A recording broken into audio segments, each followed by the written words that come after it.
Republican lawmakers have called for the U.S. military to get involved and create a so-called safe zone inside Syria, which would require taking out Syria's air defenses.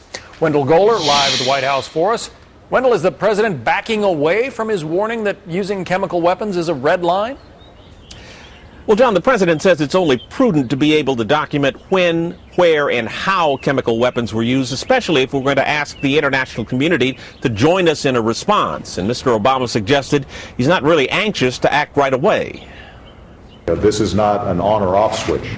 This is an ongoing challenge that all of us have to be concerned about. This is going to be a long-term proposition. This is not going to be something that is solved easily overnight. His aides won't talk about a timeline, saying the facts need to drive the investigation, not a deadline, John. So what about Republican complaints that he's dragging his feet? Well, those Republicans say if the U.S. had intervened more than a year ago, more aggressively more than a year ago, we might not have gotten to this point.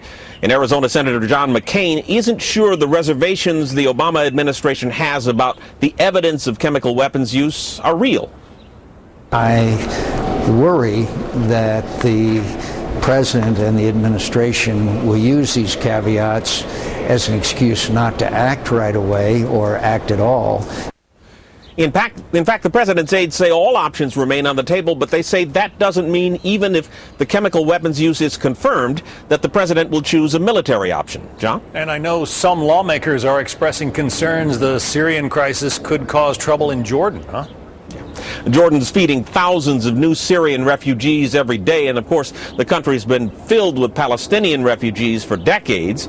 Jordan's King Abdullah met with President Obama today and laid out the scope of the problem. Since your last visit to Jordan 5 weeks ago, we've had another 60,000 refugees, up to over 500,000, so we're at 10% of an increase of our population. Jordan's jobless rate is 20%. Some lawmakers are worried that the toxic mix of resentment of the Syrian refugees and lack of economic opportunity for Jordanians, could cause political problems for the king. John? Wendell Goler at the White House. Wendell, thank you.